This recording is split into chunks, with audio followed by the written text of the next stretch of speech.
ang pagbabalik ni Manny Pacquiao laban kay Rokia Anpo ng Japan. Matapos ang ilang taong pamamahinga mula sa boxing, ay muling nagbabalik sa ibabaw ng lona ang alamat na si Manny Pacman Pacquiao upang harapin ang batang mandirigma na si Rokia Anpo ng Japan. Ang laban na ito ay inaabangan ng milyon-milyong tagahanga mula sa iba't ibang sulok ng mundo. Nasabik na makita kung papaano ipamalas ni Pacman ang kanyang husay at tapang sa laban kontra sa isang bagong henerasyon na boksingero. Sa kabila ng kanyang tagumpay sa politika at sa iba pang larangan, ay nananatiling buhay sa puso ni Manny Pacquiao ang kanyang pagmamahal sa boxing. Ang desisyon niyang bumalik ay bunga ng kanyang determinasyon na patuloy na magbigay ng inspirasyon sa mga Pilipino at sa buong mundo.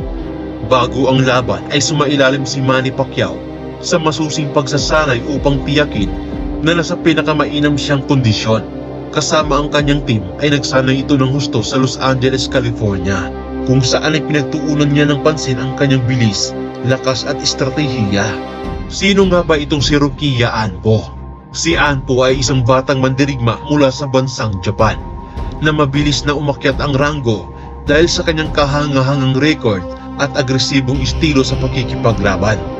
Kilala ito sa kanyang malakas na suntok at determinasyon sa loob ng lona. Bilang paghahanda sa pinakamalaking laban ng kanyang karera, ay nagsanay itong si Anpo kasama ang ilan sa mga pinakamahusay na trainer ng bansang Japan. Naniniwala siya na ang laban kontra kay Manny Pacquiao ay isang oportunidad upang patunayan ang kanyang sarili at ang kanyang kakayahan sa buong mundo. Sa laban na ito ay inaasahan ni Manny Pacquiao na gagamitin niya ang kanyang bilis at karanasan upang lampasan ang batang mandirigma. Ang kanyang footwork at mabilis na kombinasyon ng kanyang mga suntok ay ang mga susi sa kanyang tagumpay.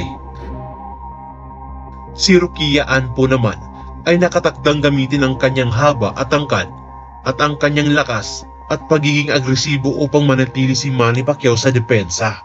Ang kanyang hangarin ay makapagpatama ng malalakas na suntok na maaaring makapagpabagsak sa veteranong boksingero. Para kay Pacman, ang tagumpay sa laban na ito ay magpapatunay na ang edad ay hindi hadlang sa kanyang kakayahan bilang isang boksingero.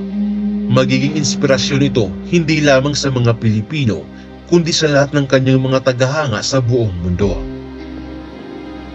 At para naman dito kay Anpo, ang isang panalo kontra sa isang alamat na si Manny Pacquiao ay magbibigay sa kanya ng mataas na reputasyon sa larangan ng boxing.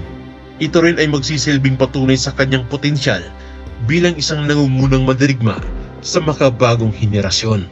Ang pagbabalik ni Manny Pacquiao sa ibabaw ng lona upang harapin itong si Rokia Anpo ay isang laban na puno ng pag-asa at pananabik.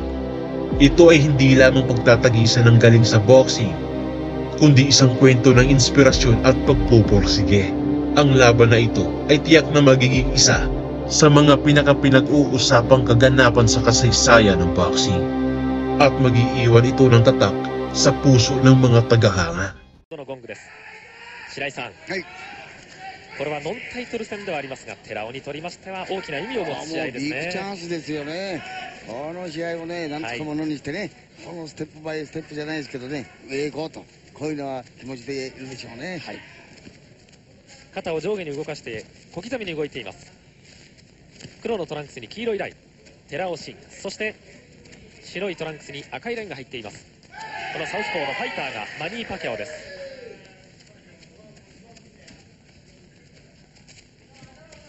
リングの中央、マニー・パキャオを中心にして左へ左へと回っています。寺尾、右のフック、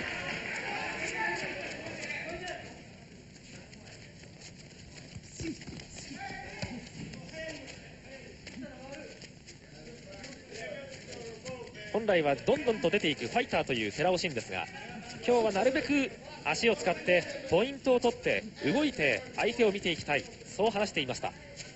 その試合前の作戦通り、まずはリングの中央にマニー・パキャオ、そしてその周りを回っていくという寺尾慎です。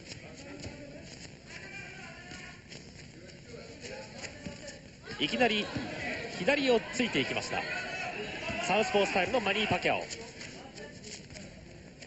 具志堅さん、ここまでご覧いただきましてマニー・パキャオの動きですがいかがでしょう。やっぱり体が柔らかいですからね、はい、上体をよく振ってますね。お、第1ラウンドいきなり動きが止まったが寺尾、ボディみぞおち、ボディの真上、ちょっと胸の下あたりみぞおちに入りました。いきなり第1ラウンドダウンを回りました。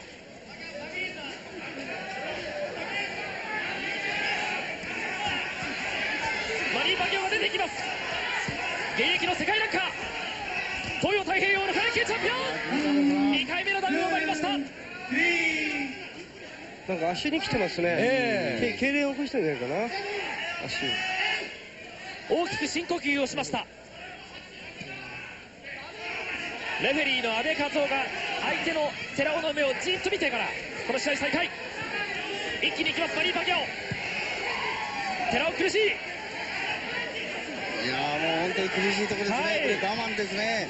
残り時間は30秒です。クリンチした方がいいですよ。これですね、クリンチにして、もう1回じゃもうダウンじゃ3ノックダウンですからね、終わりますよ。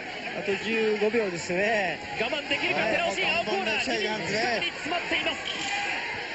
残り時間10秒、粘れるか寺尾。第1ラウンド足に来ています。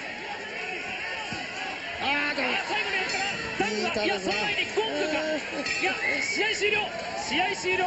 いやいやよく頑張ったんですがね、はい、もう1秒か2秒ぐらいのですね。残り1秒あったかどうかですね。最後のまず最初のダウンシーン、この後ボディ、ここです。胸のあたりなんですね。胸ですね。これは白井さん、その前にパワーですね。パワーですか。パワーがありますよ。あれ胸ですからね。これが2回目のダウン。パワーですな。そしてこの後残り時間あと1秒というところで3度目のダウンを。Pero bago yan, kung gusto ninyong kumita at manalo habang nanonood ng mga paborito ninyong sports gaya ng basketball at lalo na sa boxing, ay gamitin lang ang 1xBet. Maliban dyan, ay marami ring mga online games na pwede ninyong pagpilian. Pumunta lamang sa 1x Games menu at pumili ng mapupusuan ninyong laruin gaya na lamang nitong Crush, kung saan napakadali lamang nitong laruin. Hahanapin mo lang ang tamang pattern para manalo. Pwede nyo ring subukan itong money wheel. I-spin nyo lang itong wheel at ganun lamang kadaling manalo.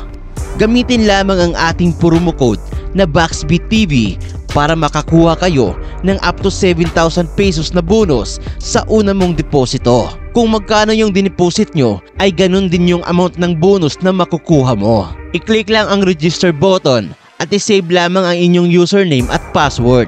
200 pesos lang ang ating minimum cash in dito at makakalaro na kayo. At para naman makapag-deposito at makapag-withdraw kayo ay madali lang din. Gamit lamang ang GCash, PMaya or bank transfer at iba pa. So ganun lamang kadali ang manalo at kumita ng pera dito sa 1xBet. Kaya ano pang inaantay mo? Register na!